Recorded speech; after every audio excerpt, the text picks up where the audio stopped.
what it really means is you're avoiding something that's uncomfortable and you're avoiding something that's scary. What makes a little boy or a young man a true man? I think it's the responsibility.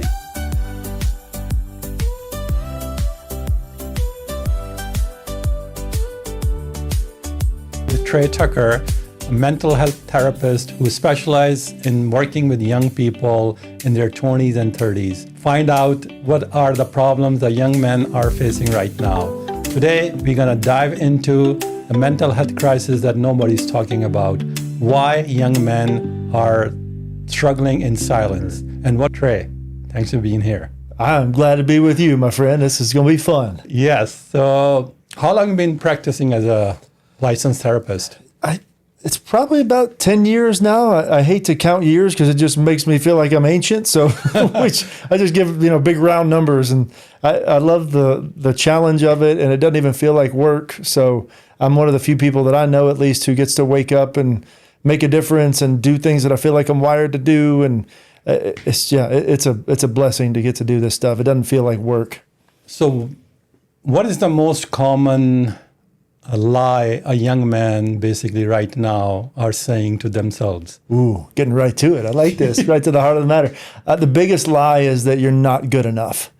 And that statement, it's in every man's heart, no matter what age that we are, but especially in those early years, we don't have evidence to really fight that lie. So it feels true. It feels like, well, you're not good enough at basically anything you do. You're not athletic enough. You're not good looking enough. You're not rich enough. Whatever the blank before enough would be. It's just we feel like we're always falling short.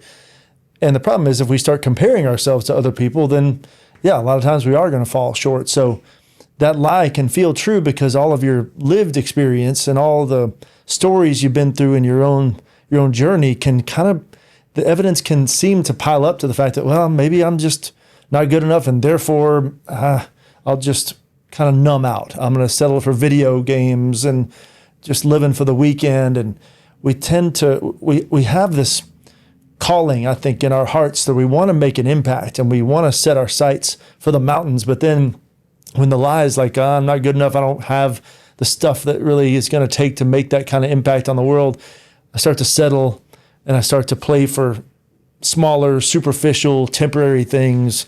And that's so often when a guy will come to see somebody like me, is that they feel stuck and lifeless and they can't really put a finger on it, but they know that the life that they were supposed to live doesn't look like the life they're living. So, mostly I think the people, especially the young generation right now, they're, as you know, the social media and all that, they're living like a fake life. Yeah. And because everything on social media, maybe not everything, but most of the things is kind of fake. Yeah. And so also I noticed that in young generation or young men especially, that they don't seek help. They don't admit that they have a problem. So when they come to you, what is basically the first thing they tell you? Hey, listen, I'm struggling, or I don't know what I'm doing, or I don't know where I'm going. Yeah. It's encouraging because there are more guys who are coming in on their own and actually asking for help and admitting like, okay, I can't do this on my own. Because I think the conversation has happened enough to normalize stuff like this where we realize, a lot of us are realizing that asking for help is actually a sign of strength and that trying to play it solo is really just a sign of weakness. Because if I'm not willing to admit that I can't do everything, then I just look like a prideful fool. And I think people are starting to realize like, wait a minute, life ain't a solo sport. So on that level, it's encouraging because there are more guys coming in just saying, all right, look, something's wrong. I can't figure it out. Now, the ones who it wasn't their idea, a lot of times it's something like their girlfriend or their wife said, all right, you're going. Or maybe that even on the more extreme end of things, maybe they lost their job or they're not functioning as well as they want to in their job. And they're starting to get afraid of like where this is going to end up. But again, thankfully, there's more and more people that are realizing like, okay, something's not right in here, and I've tried the things I know to try. I've tried some self-care stuff and maybe listen to some podcasts and ask some friends. It's normally kind of those steps they'll go through before they get to somebody like me, which is great because I wouldn't want somebody running straight to a therapist with every discomfort because that's not resilience. But once they've worked through their layers of self-care and support and it's still not working, then they come in to see me. And a lot of times often it's anxiety and stress, and they don't really know how to handle the tornado that's in their head. Equal amounts of time, it's somebody who's just going through a life transition where they've either changed jobs or they graduated from college and everything's new, or they moved to a new city, and it just takes a while for our brains to adjust to all the new surroundings and stimuli. And so they just need somebody to like hear them. Because so often guys we're taking in information, whether it's through a screen or at work or whatever. We rarely have a space where somebody's investing time into us, where we're just being listened to and understood. So a lot of times that alone can be the trick, is helping somebody to see like, all right, your story matters, your experience matters. Now let's get to the root of the issue. Like your matters. Oh yeah. Yeah. So in your practice, when someone like in their 20s or someone in like their 30s, when they come to you and seek help, are their struggles are the same, or because of their, or they're different? Meaning like, that someone who comes to you in their 20s, are they struggling the same way that someone in 30? Have you noticed? It's ultimately the same. Like most of the time I can see what somebody needs within the first appointment. And generally speaking, it's roughly the same idea, whether you're 20s, 30s, 40s, 50s.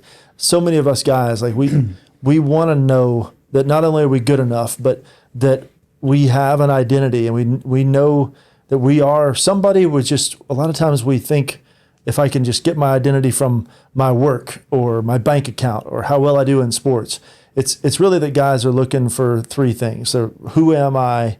Who do I belong around? Like, who is my team or my tribe? And then what's my purpose?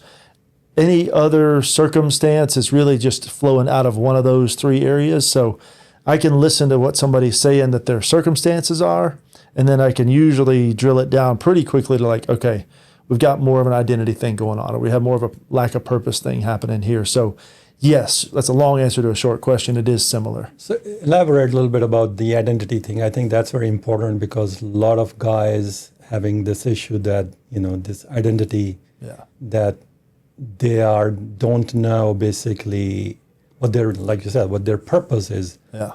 And that's also attached to their identity too. Yeah. Yeah. Explain that a little bit, Yeah, so identity and purpose, they are connected, but they can't be the same thing. So, for example, we guys are really, quote unquote, good at this. When we have conversations with each other for the first time, one of the very first questions we ask each other is, what do you do? Yeah. Right after what's your name, it's then what you do. So we can start to believe that our job is who we are. Like if I'm a plumber, then I can tell people that so many times that I feel like, well, that's my identity as plumber. Well, what if my business fails and I've lost the business or the title of plumber? Then if I've connected that to my really core essence of identity, then I'm wrecked, because who I am has been taken away if I've identified or if I've connected it to my job.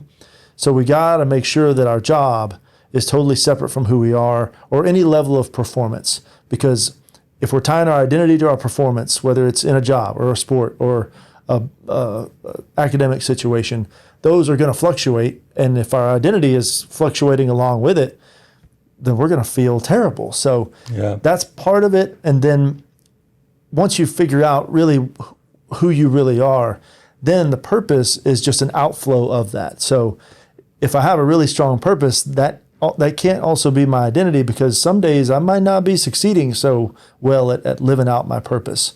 And on those days, I still need to know that I have value and that I am a somebody, that I'm significant, separate from how well I'm living out my purpose or not, because I have probably more bad days than good ones in terms of how effective I am. But how effective I am, it cannot indicate my worth as a person. So those two issues, they are definitely connected, but they have to be independent enough so that one doesn't take down the other one.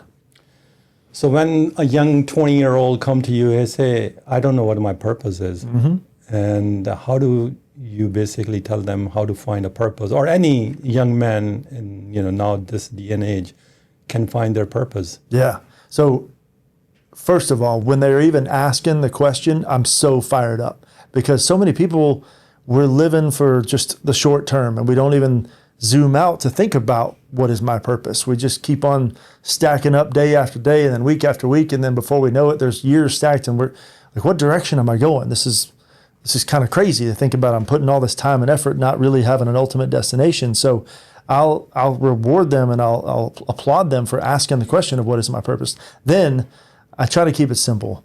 And I start with three main things. I ask them, okay, what are you passionate about? Just what kinds of areas do you want to make an impact in? Are there types of people that you want to help? Are there injustices that make you angry? So that's one area. What are you passionate about? Then what are your skills? Maybe somebody's more of a numbers guy. Maybe other people like me are more of a words guy. So you can identify, okay, my passions, my skills, and then also what is your own story? Because a lot of times we're most equipped to help the people that we used to be. So if I've been through some sort of challenge or hardship, I can help those people along the way if I've actually done the work myself of having a good story to tell about my past experiences. Interesting. Yeah, no, that's very important. Yeah. So let's talk about, there's a narrative that now young men nowadays actually are more softer than their previous generation. Mm-hmm. Do you think is that true, or we are missing something bigger? Generally, it's true. It's going to be more. There are definitely exceptions, and the exceptions are the guys who typically have spent a lot of time outside, and they've purposely sought out something different, some sort of something outside the box that not the average person is going to do. So, for example, this could be somebody who purposely has put themselves through a tough wilderness retreat where a lot was asked of them physically and that they had to tap into something that they didn't know they had. Or maybe they chose to do some sort of job that required really tough manual labor. Those are typically the guys who I see are exceptional in having some toughness and some grit. Unfortunately, there aren't enough guys at least that I've met who have that as part of their history and part of their story. Most people, pretty comfortable, pretty predictable, a lot of screens. And men, we're made to work with our hands and we're made to see the results of our labor. Create something. Yes, to create something. So those are the guys that are the exceptions. So the toughness is still out there, but I think there is a war against that, and so we're seeing that start to decline. This is not to insult men. I think this is more of just a cultural battle where it's not that men are choosing to step back. I think there's a lot more to it than just that. Because I remember when I was growing up, I talk about this a couple of times with my friends too, because when I see my nieces and nephews, not nieces, but mostly nephews, that they're in their 20s and their 30s. So when I was growing up, like, you're not allowed to show emotions. Yeah. Because, men's supposed to be tough. Exactly. And if you're showing emotion, it means that's you're weak. And I think that's, ingrained in my brain that, hey, if you show emotions or something like that, it means that you're weak. But now, of course, the young generation, they show everything. Right. So do you see this, I know I already asked you about the softness, but do you think that is because of how they're growing up now compared to the previous generation, like even my generation? Yeah. Because, if I tell my dad, hey, I'm having some kind of a emotional breakdown or something, he's going to look at me like I have 3 heads. Right. It's like you're the one that's lost your mind, right? Yeah. He's like, go get some work. You'll be fine. Right. Yeah. And I'll tell you, there is a time where that advice is actually helpful. Like if there's there's two extremes here. There's one extreme is totally ignore all emotions, and the other extreme is pay attention to every emotion and make it primary. Yeah. Neither one of those is going to get us anywhere. So the navel gazing and the, oh, how am I doing today? Like, no, that's equally going to keep you stuck. But totally ignoring your emotions, that's cowardly, because what it really means is you're avoiding something that's uncomfortable and you're avoiding something that's scary. Emotions often are uncomfortable and scary, and so if I try to just act like they're not there, that's not brave. We're brave when we do something that's scary, and we're brave when we take actions even when we're feeling scared. So totally ignoring the emotions is an act of cowardice, as is allowing the emotions to run the show. Like, emotions are great soldiers, but they make really bad generals. Emotions are the ones that they're scanning your environment for you, and they're taking in information, and they're telling you, hey, here's what we're noticing, here's what we think might be threats. But then it's still up to you to then take charge and take that information and make a plan based on not just what they tell you, but also your own past experiences and your own knowledge of your skill sets and your strengths. But a lot of people, they either ignore those soldiers and just try to just blast through life on their own, or they totally listen to those soldiers and let the emotions or the soldiers just run the show. And no good general is going to let his soldiers totally run the show. He's going to give them input, but he's still the one in charge, and that's us. Our true self is the one in charge.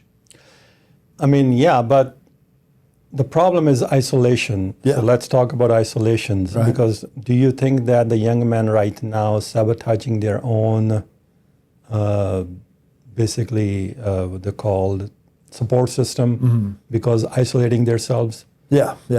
Isolation, it is, if I had to pick the number one issue for men, it probably is isolation, because we're doing a better job of educating them individually. One of the positives of social media is that education piece, but the quote social media name, it's made us antisocial. The idea of we're supposed to be connected through these technological devices, but it's made us more disconnected than ever.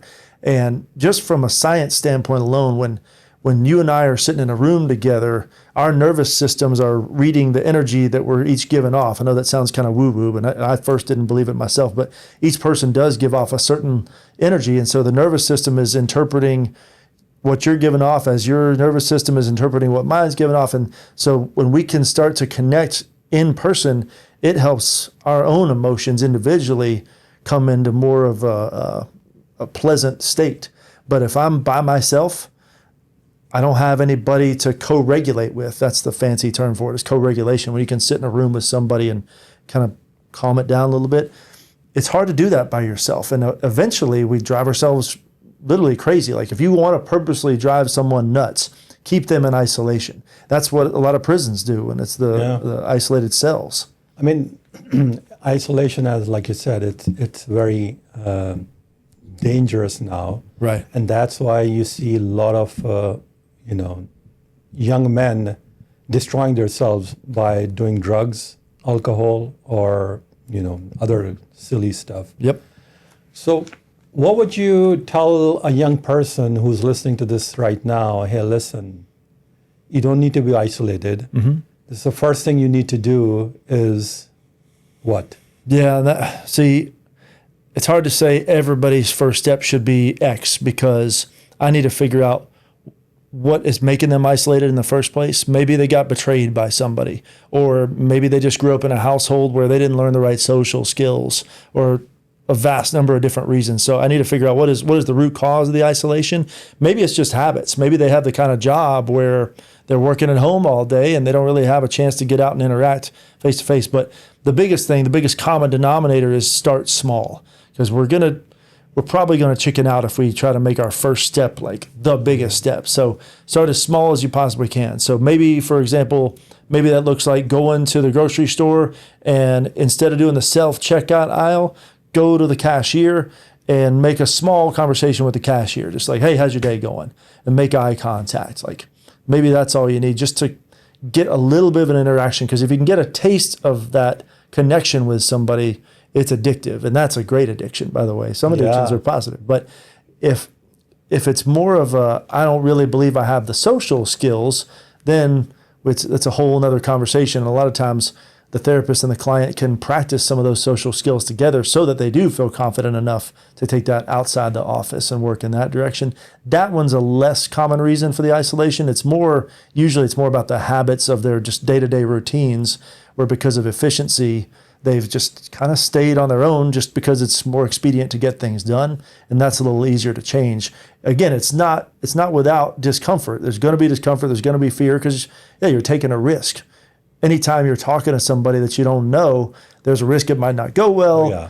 But then you have to help them realize, well, even if the conversation didn't go well, we got to interpret what that means better. Because if I think that a conversation that didn't go well means that I'm terrible with all people, well, of course, that's a lie and it's going to keep me stuck. But if I can flip that perspective and say, okay, that conversation didn't go well because of this particular reason, and therefore the next conversation I have, I'm going to make sure I change this thing, then I've got confidence because it's just information. It's not a failure. I mean, so what's the difference between let's figure out life struggles, normal struggles, versus have somebody has really mental issues? Yeah, that's a common question. Is like, if your day-to-day functioning is starting to get really held up or really impaired is the official term, then you probably have something that you want some professional help with. I tell people if you wait until you get to that point, it's probably a little too late. I tell the analogy I use about counseling is that it's an oil change for your brain. We wouldn't drive our car 10,000 miles without changing the oil somewhere in between there. It's the same thing with our brain. Like, we take in so much information on a day-to-day basis, and a lot of it is junk. A lot of the stuff on the news is negative, and a lot of the violence that we see, our brains and our souls were never made for that. So we need a place where we can change the oil mentally and just expunge all of the trash that's in our brains. Even if I'm feeling okay, I can at least come and talk it out and see what's actually under the hood before the whole engine blows up. So I would rather somebody, if you don't go to a counselor, at least I would hope you build a friendship where you can have some like real talks every few weeks, where you can just kind of see, all right, what's happening under the surface, beneath the small talk and beneath the job duties. Like, let's just check in with ourselves and see what do we need. Because if we'll do that, we can avoid the circumstance where, oh yeah, you got to go to therapy because your whole life has blown up. Yeah. So let's talk about the young men who basically growing up like a single mom and they don't have a father figure in their life. Yep. So how important is this father figure character in your life, and also having a mentor in your life? Yes. Change. Yeah, I'm so glad you asked about mentors. That's my big push right now. It's like we can't quickly solve the father issue, because that really is the foundational issue for so many men's issues, or so many men's struggles, is that they either didn't have their dads around when they were growing up, or their dads just weren't equipped to help them navigate some of the challenges or just even some of the situations they were going to face. Like, you can't give what wasn't given to you. You can't impart what you haven't received. And so even if a dad is there, if he hasn't really done the work and tried to be as comprehensive as he can in how to prepare his son, there's going to be gaps. And those gaps can be filled by father figures or by mentors. So what I keep on begging people to do, and most people are pretty willing to do this, is that just look around you in your life and find people that you admire. Like, it doesn't have to be a one-stop shop. Like, if I'm looking to you for something like business advice, I might not need to expect like all areas of advice to be coming straight from you, and like that's a lot of pressure on your shoulders. But if I'm looking for somebody to mentor me in a business capacity and a financial responsibility capacity, like, I would look to you as a mentor in that area. Now, I also need somebody to help me figure out how do I be a good friend, or if I'm a dad, how do I be a good dad? Like, find people you admire that have specific areas that you really admire, and just see if you can get together with them, as often as they can, once a week if possible, or once a month, whatever they have for you. But that just repeated exposure to somebody who's just lived through a little bit more than us, it can give us a sense of like, okay, wow, I'm not alone in this. Somebody else has actually gone through what I'm trying to navigate now, and somebody else is going to have the more of the clear perspective of being able to zoom out and say, all right, you're at this point of the journey. Now, watch out for this, and maybe think about taking this next step. A mentor should never tell you exactly what to do, but they can at least say, all right, have you thought about this? It's a guidance basically. So, and also, as you know, nowadays it's very hard to find a good mentor also, Yeah. because, you know, everybody is a mentor now. Right. And they want to charge you for it. Yeah, and they're gonna tell you have to be very careful. You don't have to be a mentor that physically presence there. You can have a virtual mentor. Sure. I mean, Jim Rohn, I don't know if you heard that name before or not. I call him my virtual mentor. Yeah. Because I learned from him a lot. Yeah. Just watching his videos or his seminars and all that. I never met the guy. Right. And he passed away, I mean, a couple of years ago, but I never met the guy. But I call him mentor. Oh, yeah. Because I watch, I listen to his videos and all that. Yes. So we're gonna talk about how big the impact is gonna be for a young man if he does not have a father figure in his life or a mentor in life. Yeah. What his life is gonna be when he become a father. Yeah. It's like a team without a coach. I mean, good luck.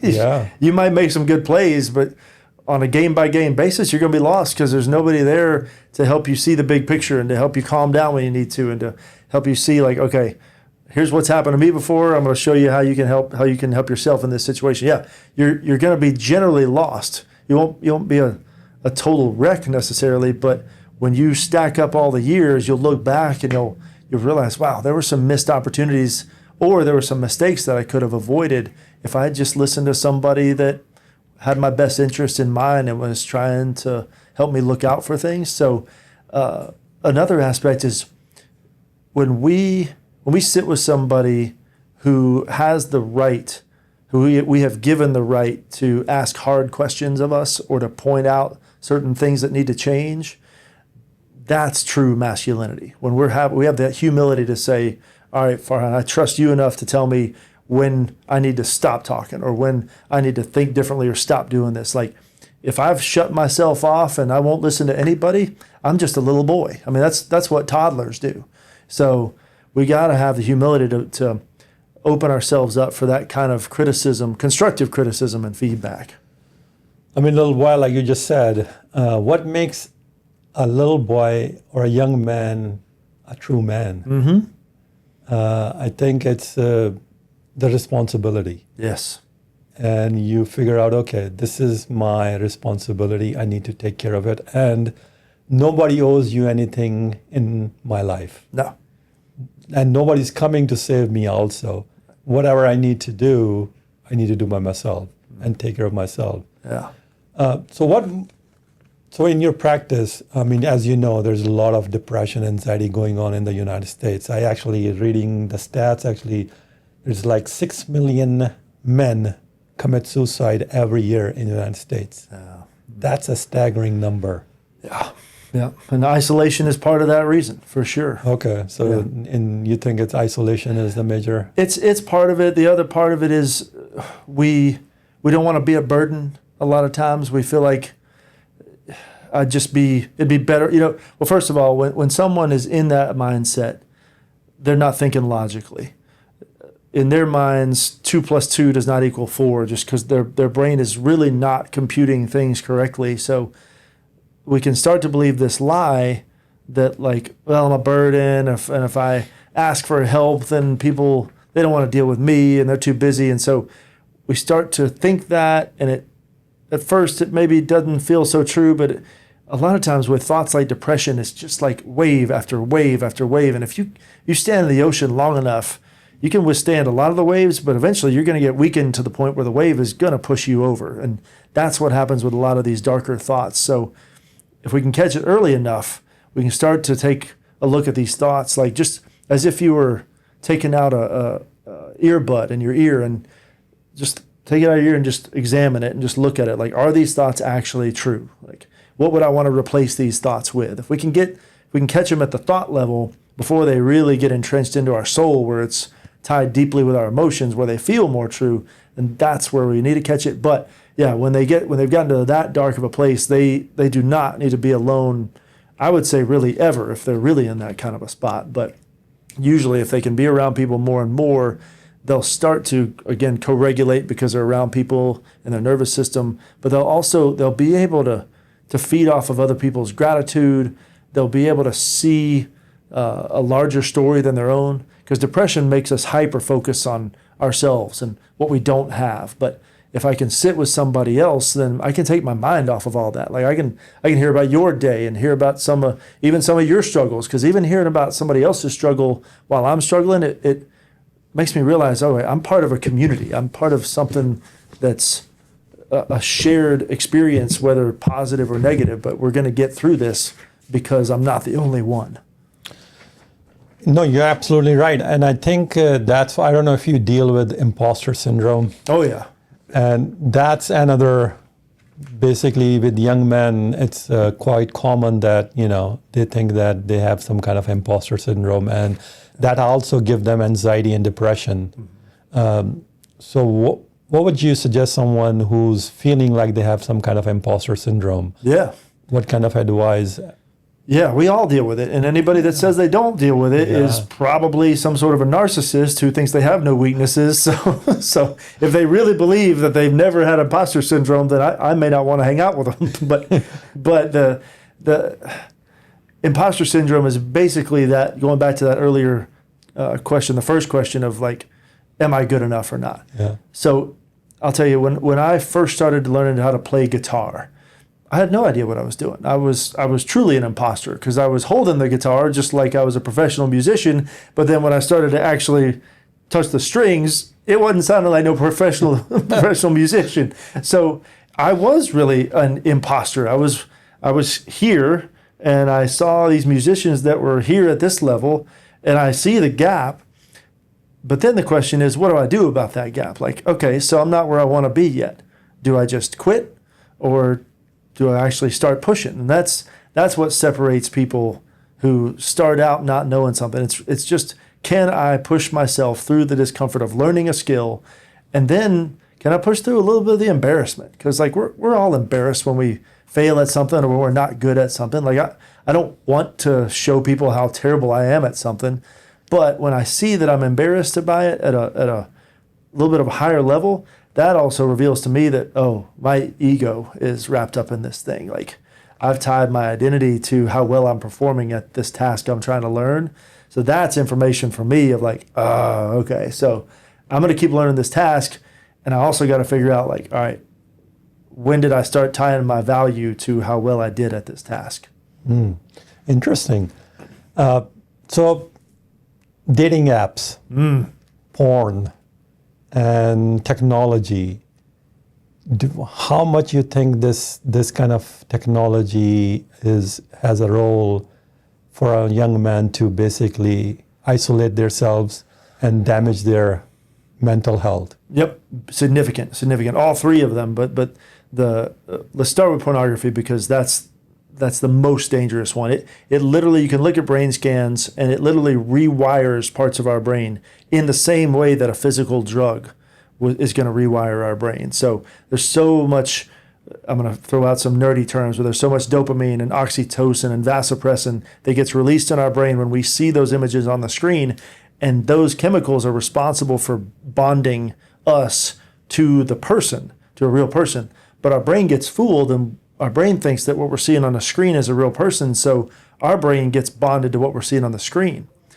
And if we're bonded or attached to what's on the screen, it makes it a whole lot more difficult to get attached or bonded to a person. Real person, yeah. Yeah, and you can ask, so I have a friend who's a pharmacist, and they told me that the amount of ED drugs like Viagra, and whatever the other brand names are, but the amount of 20-year-olds, 30-year-olds that are having to come and get that from the pharmacy, they said it's skyrocketed in the last 5 or 10 years. And it's a direct correlation to the use of pornography. Because again, if you train your brain to be aroused by what's on a screen, it's not going to be very easily aroused by what's in person so often. So it's a real thing. It is, I think, a real thing, and also a very dangerous thing. Like you said, it's basically a dopamine hit. And also that's what basically motivates young men to go into, especially not only porn, but also like a gaming now. Oh, yeah. Gaming thing is the same thing, even though some people are making money with gaming and all that. But most of them, they're just wasting their life and sitting in front of these screens. And also, when they're shooting in their games, of course, that their mental health also, that's why, I don't know, that's any related to any kind of this, we have these shootings all over the places, kind of sad. Yeah. But I think these technology, I usually say technology or internet or AI, it's all tools. Yeah. How you use it, it depends on you. Right. You can use it, AI, to basically build a business, or you can use AI to destroy things. Yes. It's a tool. It's not going to tell you what to do. You basically the one who's going to tell AI what to do. Right. Yeah, absolutely. And I think this technology, I mean, it's good to have that, but because of all that, do you think that this young men now in personal relations, they are destroying their personal relations because of that? They can be, and it's all relate to that. Yeah, it's related to it. Some people are going to have a lighter degree of impact, or some people, their use of things like dating apps or video games or pornography, some people, it's so light that they may not have the massive effects. But if you look at the other end of the spectrum, if they're heavily using it, then yeah, they're going to have huge damage in their relationship. So I would say something like video games or dating apps, just be wise about the amount you're using them. I would say there is no wise amount of pornography use just because of what the science shows about how powerfully it changes our brains. I'm with you with it's a tool, I'm with you that dating apps, video games and the like, those are tools just like social media. So in the age we live in, it's going to be hard to totally avoid that stuff. I mean, more power to you if you can, but just keep things at a moderate level, and your brain is going to be able to form attachments to real people if you'll keep the screen time to a minimum or at least a moderate level. I mean, I think the average screen time is like 4 to 5 hours a week or a day? A day. Yeah, a day. It's too much. Day. It's way too much. Yeah, a day. Yeah. So, that's a lot of screen time. Yeah. I mean, I'm not saying that I'm not I also use a lot of my phone and all that, but it's not about all social media. Right. I use my phone for everything. Even for business purpose, I use my phone. Yeah. But still, it's 4 or 5 hours a day. Not only that, and the TV thing. I mean, I think you will agree with me that, we don't need to watch that much TV. No. Now, here's where it gets tricky. If you are insisting on watching a screen, I would much rather you watch a TV show or a movie than something like social media, because your attention span is going to be forced to expand with something like a TV show or movie because it's a long form story. With a social media video or something of that nature, your brain doesn't have to stay attuned for more than 3 or 4 seconds. So if you're I would rather you not be in front of a screen, but if you are, let's go with movies and shows. So if someone, a young man, what would you say something to do something today to improve their mental health? Yeah. The simplest thing is go outside and get quiet, even for 60 seconds. And if you can't get outside to get quiet, then do it in your office or wherever you are. Like in my office, I keep a stick that I got from the woods. And people look at it and think, why do you have a stick in here? Is it like a weapon? I'm like, well, I guess you could use it as that. But no, that's my way of getting outside when I can't get outside, is I'll hold that stick in my hand and I'll feel the texture, and a lot of times I'll close my eyes and I'll go into nature, but I just shut off my brain as best I can for at least 60 seconds, because our brains have to have rest. And we're constantly working our brains by looking at a screen. Like if we never allow ourselves to be bored, our brains are going to collapse. Like we wouldn't drive our car all the time, again, without an oil change or without shutting it off. If I'm working out and I do nothing but bicep curls when I'm in the gym, and then when I leave the gym, I'm still doing bicep curls, like eventually my biceps are going to snap. And my brain is doing the same thing. My brain needs to rest, and because I cannot keep working it like a muscle over and over and over. If I do, there's going to be an injury, and that's what we would call mental health struggles. So silence. Are you familiar with the Pomodoro technique? I've heard of that, but I couldn't remember what it is. It's basically Italian word, Pomodoro. It's like you work 25 minutes and then you take a 5-minute break. Yeah, I love it. And then you basically kind of reset your brain. Yeah. And then you work 25 minutes on something and then you take 5 minutes break. I think that's a great, whoever comes up with this is some Italian guy. I think it's Italian word. I don't know if it's Italian guy come up with, but it's Italian word, Pomodoro. Yeah. So, no, that's a very great advice. And with that, I would say, even if you can't last 25 minutes working straight, maybe your focus has been so trained down to like 5 minutes. Start there and just see if you can make it 6 minutes of working before you need another break. But start to stretch yourself. Some people, it's intimidating to ask them to go 25 minutes. So I get it. Just start where you're at and don't beat yourself up. Whatever you're doing, just start where you can and then increase it gradually. So would you say something like, hey, listen, maybe have some kind of a routine, morning routine or evening routine or something like that? Yeah. Because if you have some kind of, I think that's what basically, my mentor actually advised me to have some kind of a morning routine or ritual, not a routine, but a ritual, some kind of a ritual. Yeah.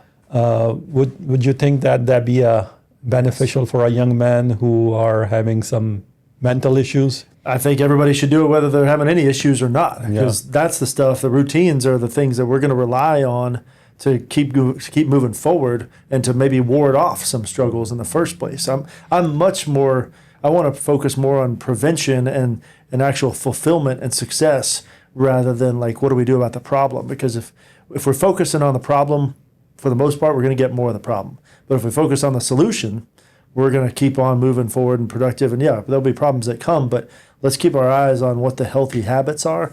And absolutely, a morning routine is fantastic. Now, I wouldn't advise people to just carbon copy somebody else's morning routine, because you're not going to do it just like how they do it. You got to find out what works best for you. So, for me, I get up and the first thing that I do is I write down 3 things I'm grateful for that happened the day before.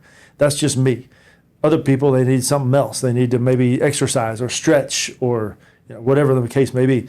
Then what I do is I put on some worship music, just because I found that invigorates my soul at a level that just reading some words in a book might not do. It starts me out at that core level. And then I do a few other things from there, but do something that you're actually going to do, and do something that's simple enough where you don't just get exhausted and intimidated by it. No, I totally actually agree with you that your routine is not going to be as my routine, or my routine is not going to be as somebody else's routine. So you have to find your routine. Right. Because you cannot carbon copy somebody else's routine, because it's totally different. I 100% agree with you. So talking about routines and all that, because like you said, gratitude. First thing you do is you are basically write down 3 things that you are thankful for. Yeah. I think gratitude also is a very important part in your life. Yeah. A lot of people talk about negative. They don't talk about what they have right now in their arsenal, and they totally ignore that. And they talk about that somebody else have, and they say, okay, I want that. Yep. How we can change that mindset in a young person? Yeah. It's, first of all, if we can get them to just notice their thought patterns in general, that's a huge win. Because if I can see what my brain generally does and the habits that my brain wants to stick into, then it's up to me to actually then decide to do something or not. Like I can show somebody what they're doing, but I can't actually make the adjustment for them. So a lot of us, we don't even take the time to just see what our brain is doing. So just the awareness of that is a huge, huge benefit. And most people, we instinctively know that if we focus on the negative stuff or what we don't have, nobody has to tell us that that's going to harm our emotions. So I don't really have to spend a whole lot of time showing them research about if you focus on negativity, guess what? How you're going to feel. Most people know that needs to change. Most people don't know that more of their thoughts are probably negative. I ask this question. I say, all right, if we could hook up a printer to your brain and it printed out all of your thoughts for the day, what percentage of your thoughts would be about the future? What percentage of your thoughts would be about the past? And then what percentage of your thoughts would be about the present moment? Most people say like probably 95% is split between the past and the future, and only 5% maybe is about the present.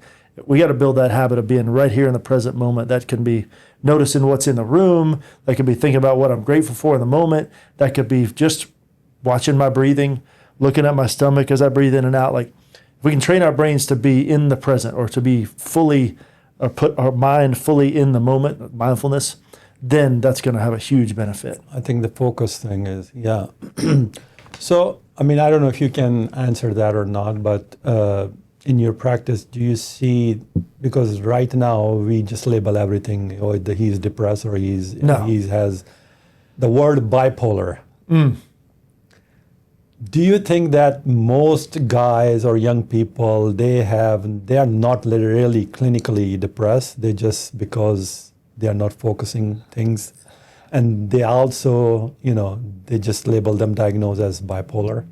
Yeah, first of all, people who are trying to just throw around diagnoses that have no training, that drives me up the wall, because if you label somebody something, they're probably going to believe it, even if you're just kidding around with them, like, oh man, you're bipolar. Like, I mean, tease them, but maybe choose different words than that to tease them. So one of the downsides of social media in terms of the mental health thing is that a lot of people think that they can diagnose somebody just from knowing them, and it's so dangerous. So yeah. That's why I want to have your take on that, because a lot of people needs to know that, hey, not everybody's bipolar. Yeah. Oh my gosh. Yeah. The percentage of people that are actually bipolar is really low. It's something like under 10%. So now, can somebody be moody? Sure. I'm moody sometimes. Does that make me bipolar? I sure hope not, because everybody's bipolar then. Now, what I will say is we need to focus less on a diagnosis. So like as a therapist, I rarely ever diagnose anybody. I might say that, yeah, some of the things you're experiencing, like they would maybe fall into the category of depression, but like what I found is a lot of times we take a diagnosis and we make it an identity. Like, well, I am depressed, or I am anxious. Oh yeah, that's a major point there. Yeah, and I'm not going to play that game. I'm going to say, okay, what are the emotions that you're experiencing? What are they pointing to? In other words, there are unmet needs going on in us, and the needs are healthy. Like if I'm isolated and I'm feeling lonely, then that means I need connection, and that's fantastic. So the question becomes, how do we get you the connection that you need? How do we fill the need in a healthy way? If I keep focusing on, well, what is the anxiety about, and what is the depression? Like, I don't even like throwing out those words too much, because again, that's focusing on the problem too much. I can identify the problem, but then I want to focus 80% of our efforts and our conversations on the solutions. So what is the hardest truth that you need to tell a young person that they really need to hear, but they don't want to hear? That's a good question. I gotta give that some proper thought. Take your time. Yeah, somebody told me one time the amount of time somebody takes to think, or the amount of silence somebody takes after you ask them a question, is the amount of time that they're actually taking to think about it. So that's a deep question that deserves some thought. One of the hardest things for somebody to accept is that the things that they've been doing aren't necessarily advancing their life. In other words, men, a lot of times, we men tend to numb out. So like I have a great friend who watches a movie every night when he gets home. And on the surface, like maybe he has enough time for that, maybe he doesn't. But I know him well enough to know that he's watching a movie so that he can outrun the thoughts and the emotions that he's stuffing. And then he's got other habits that are all about medicating and numbing and running away from. And when you confront people about something like that, it takes humility to say, hey, thank you for bringing up something awkward, because you took a chance and you didn't know how I was going to react when you confronted me with what you think I was doing that isn't healthy. And so, like, thank you for having the guts to care about me enough to do that. A lot of people, myself included, our initial response is like, get defensive. Like, well, who are you to tell me if my habits aren't helping me? You know, so that's, I think, the willingness to take a look at ourselves and listen to people is one of the harder things for people to do right now. Basically, a breakthrough moment when a guy understands and gets it. Yeah, he needs help. Yeah, I can give you two, hopefully quick ones. One is myself. One of my biggest breakthroughs was, long story short, my unhealthy pattern and addiction was hookups. And for a while, it seemed to do the trick. It seemed to make me feel like the man and kind of fill my insecurities. But then if I was really honest with myself, I look back and I realize after each one of them, pretty quickly after each one of them, the insecurities came back. And a lot of times they came back stronger. So I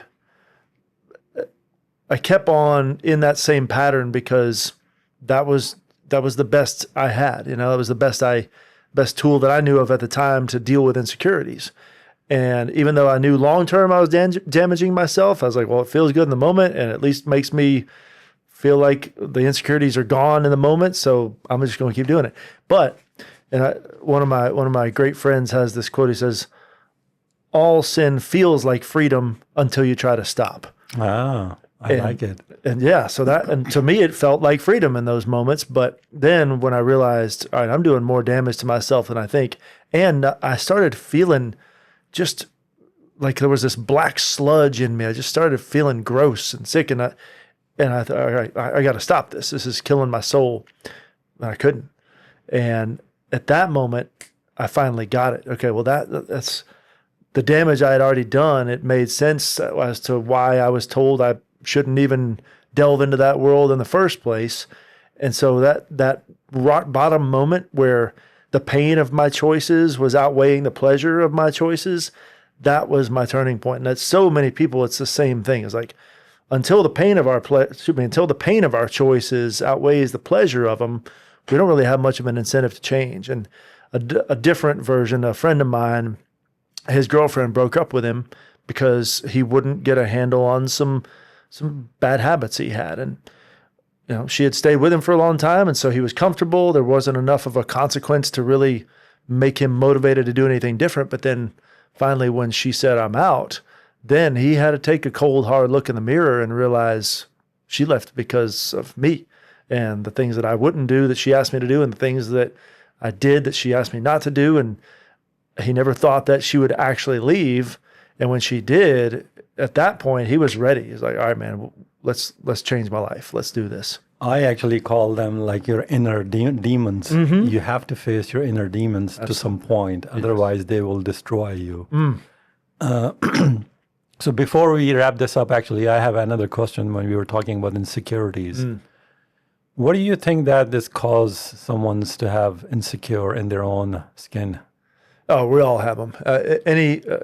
So the science of it is the moments that happen to us in the first 10 years of our life have a massive impact on our brain. And the things that should have happened to us, the good things that should have happened to us that didn't, those also have impacts on us. So the negative experiences that cause us to think, well, I'm not good enough, or I'm a failure, or I'm not lovable, all those things, those are negative experiences that were never supposed to happen that did. And then the things that should have happened to me. So maybe if, again, back to dads, if I didn't have a dad growing up around me to help me become a strong and serving and self-sacrificial man, like that's a gap in me that didn't get filled. So those moments from the past typically are the start of those insecurities, because the insecurities are just the lies we believe about ourselves that we're not good enough, or all the list goes on. We're not good enough. Yeah, we're not strong enough. We are not emotionally strong enough. Or, like you said, the list keeps going on. Sure. So if you could go back to your 25-year-old, what would be the one advice you would say to yourself to not have mental health issues? So I'll zoom out and say most people lean either toward more on the anxious side or anxiety side, or on the depression side. And I tend to lean more on the anxious side. And so at 25, I was so worried that I was falling behind, that I wasn't really on the right track, that things weren't going to be okay. So I was trying to control everything, and just I was buying into the lie that if I could just get rich enough and ripped enough and hook up enough, then that was going to be the thing that satisfied me. And I was just constantly searching. And if I could go back to myself at that age, I'd be like, dude, like, here's the thing. You're enough. Yes, you're enough. Like, and here's how the story's going to turn out. Like, we don't ever get to know how the story's really going to turn out, but if I could have just had the trust and the faith to know, like, okay, like, my worldview is that God's got a plan for me. Do I trust him enough to actually believe what he says, that he's going to take care of me? That, if I could have gotten that from my brain to my heart, that would have made a massive difference. Trey, I think this conversation we're having right now could save somebody's life or a relationship. And if someone is really struggling right now, having a depression, anxiety, or his relationship is falling apart right now, what would be the one action you would tell them to take today to make things better? I would say talk it out with somebody you actually trust, and somebody that has the wisdom to help you take the next step after talking, because every situation is going to need a next step. But if you just hold it in, nothing changes if nothing changes. So talk it out with somebody you trust enough to have the wisdom, and also that you've given the right to call you out on your crap. Because somebody that's just going to enable you would be like, oh man, you're good. You just keep, like, no, that keeps us weak. That keeps us stuck. That keeps us little boys. So yeah, talk it out with somebody that's worthy of that. Talk it out. Okay. So if someone is looking for a basically therapist like yourself, what would be they looking for someone? And also what question they should be asking so they know that this person that they're going to see is understand what the young person is going through? Yeah, they need to see, number one, do they have credentials? Do they have real licensing? Do they have the degree necessary? Has the state approved them as a licensed practicing therapist? Because there are a lot of coaches out there, and they don't have any training. They're probably getting all their information from other YouTube or TikTok videos, and they've just kind of come up with this framework in their head where there's actual no research. They can do a lot of damage, and they have unfortunately done a lot of damage. So find somebody that's actually got the credentials. And then a lot of times people have websites where they've got introductory videos of themselves, and you can read their vibes, because once you figure out that they've got the right training, then the next most important factor is, do you vibe with them? Any technique they use either won't work if you don't vibe with them, or it can or will work if you do vibe with them. The techniques are almost irrelevant as long as that connection, that rapport is there. So if they don't have a video that you can watch, ask them like, hey, can we have like a 5-minute phone call just to see how our personalities mesh? And, go see them. If you're going to go see them, give it at least 2 sessions, because the first session's always, number one, it's awkward. And anytime you meet somebody new in that setting, it's never going to be the real match. But if you go after the second time, then you have enough information to realize, okay, this could be the long-term match. This is a fascinating conversation, Trey. And I really, really appreciate you that you came down and talked to us. And with this conversation, I'm pretty sure you will help a lot of young men. I hope so. And you're doing the same thing. I appreciate what you're doing. Yeah, we're trying to help as many as we can. And that's what the whole point of this conversation is. So how people can connect with you? So through your work and all that, please. Yeah, Trey Tucker on all of the various channels, YouTube and Instagram and all that stuff. The handle, if the name Trey Tucker doesn't come up for some reason, the handle on all of them is @Rugged Counseling. But just Trey Tucker, TreyTucker should do the trick. And we put actually everything, Trey actually just said that on the screen, and that way you can basically follow very easily. Yeah. Trey, thank you again so much for coming down. I appreciate you. This is and actually I like you to come back again. Let's do it. And we'll have some more conversation like that. Absolutely. Appreciate you, my friend. Thank you so much. All right.